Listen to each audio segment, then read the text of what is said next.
Assalamualaikum warahmatullahi wabarakatuh. Nama saya Reski Oktaviani akan menjelaskan perilaku individu dalam organisasi.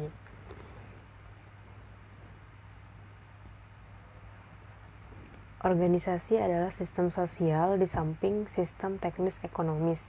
Perilaku organisasi adalah telaah dan penerapan pengetahuan tentang bagaimana orang bertindak di dalam organisasi. Kajian perilaku organisasi mencakup publik, bisnis, sosial, dan lain-lain.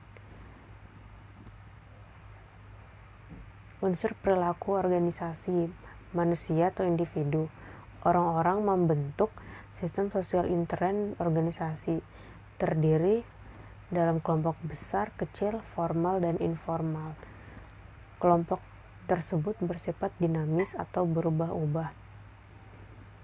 Dalam organisasi itu makhluk hidup yang berjiwa dan berpikiran dan berperasaan. Organisasi dibentuk untuk melayani manusia, bukan sebaliknya. Orang hidup untuk melayani organisasi. Unsur perilaku organisasi yaitu struktur. Ini menentukan hubungan resmi orang di dalam organisasi. Perbedaan struktur itu membantu untuk membedakan tugas dan wewenang. Perilaku orang dalam organisasi dibatasi dan ditentukan oleh struktur. Unsur perilaku organisasi yaitu teknologi. Teknologi ini merupakan instrumen yang berpengaruh sangat signifikan dalam penyelesaian pekerjaan. Ini sangat mempermudah dalam pekerjaan. Unsur perilaku organisasi, lingkungan. Tidak ada organisasi yang terbebas dari pengaruh lingkungan, karena itu organisasi harus dapat menyesuaikan diri dengan perkembangan lingkungan. Memahami lebih dalam konsep dasar. Yang pertama itu hakikat manusia terdiri dari perbedaan individu, orang seutuhnya, perilaku termotivasi, nilai orang, dan martabat.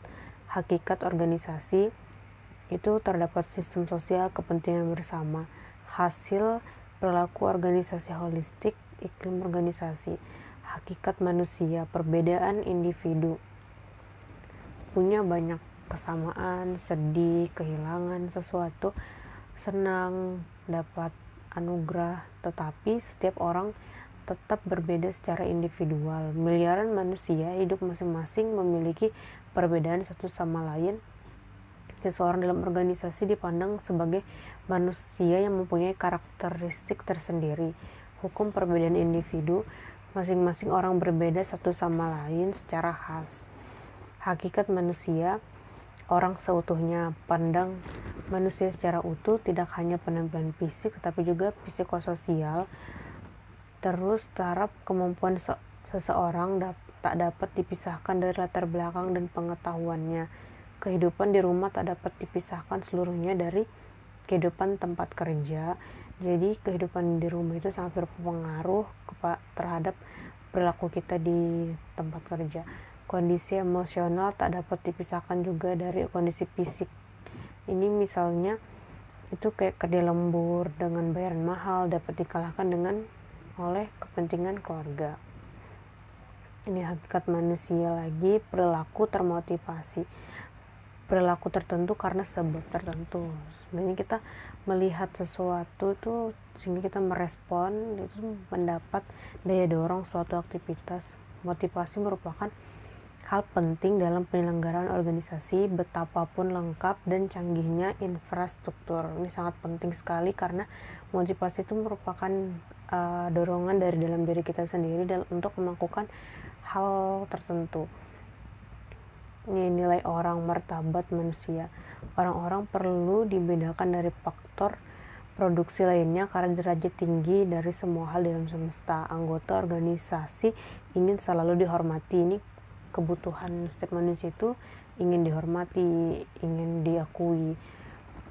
Dan juga ini menolak pendekatan tradisional bahwa manusia sebagai alat produksi. Ini hakikat organisasi sistem sosial. Ini organisasi diatur oleh kaidah sosial dan psikologi. Perilaku organisasi dipengaruhi dorongan kelompok dan individu dalam organisasi. Perlakuan terhadap seseorang berdampak pada lingkungan sosialnya.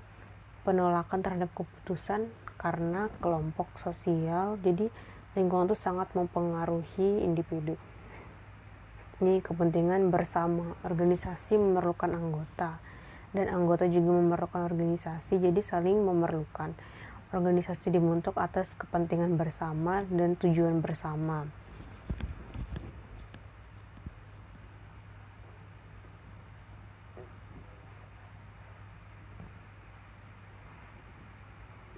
Nih, perilaku organisasi holistik itu memaknai dan menafsirkan hubungan organisasi dalam hubungannya dengan orang seutuhnya, kelompok seutuhnya, organisasi seutuhnya, sistem sosial secara keseluruhan. Iklim organisasi, lingkungan manusia di mana para pegawai organisasi melakukan pekerjaan mereka, bisa mengacu lingkungan sel departemen, unit, cabang, atau organisasi secara keseluruhan.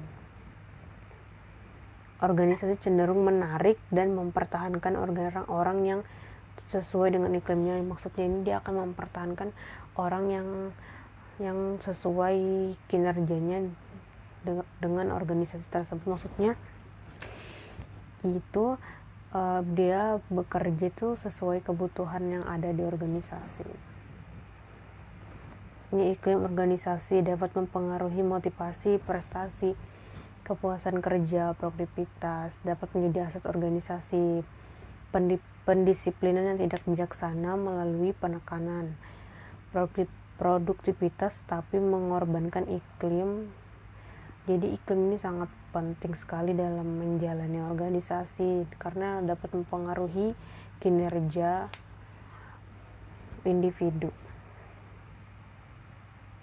Ini unsur iklim yang menyenangkan itu ya kualitas kepemimpinan, ya adanya imbalan, adanya keikutsertaan, tanggung jawab, dan masih banyak lainnya.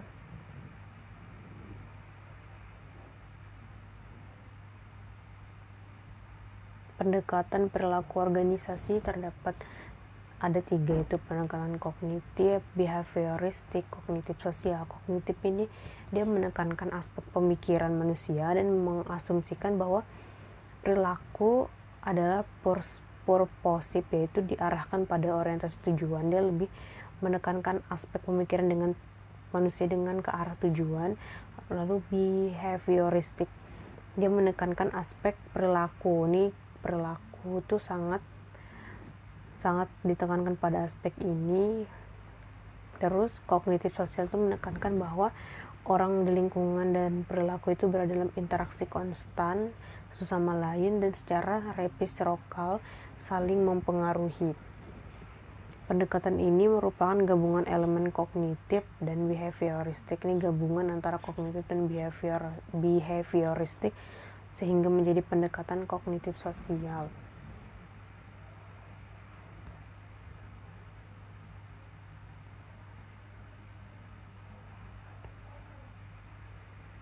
Model-model perilaku organisasi itu otokratik, kustodial, dan suportif, dan kolegial. Kalau otokratik itu orang yang duduk dalam posisi pimpinan memiliki kekuasaan pemerintahan berdasarkan kewenangan formal. Maksud kewenangan formal ini yang telah ditetapkan sesuai undang-undang atau aturan yang telah diresmikan. Pimpinan membuat aturan, konsep, pemikiran, dan karyawan harus patuh dan melaksanakan tanpa berani membantah meskipun aturan, konsep, pemikiran pimpinan tidak sesuai dengan keinginan mereka. Akibat psikologis model ini adalah ketergantungan karyawan terhadap atasan, yang penting loyal dan prestasi kerja juga minimal. Ini model kustodial. Model ini mengedepankan program kesejahteraan, pemberian berbagai bonus sehingga karyawan merasa aman. Karyawan diperkenankan membuat organisasi buruh atau karyawan memperjuangkan pendapat mereka. Model ini memerlukan sumber ekonomi yang kuat mendukung kesejahteraan pegawai, termasuk seperti pembayaran pensiun dan lain-lain. Model ini menimbulkan ketergantungan karyawan terhadap organisasi. Karyawan bekerja untuk mendapatkan bonus, motivasi kerja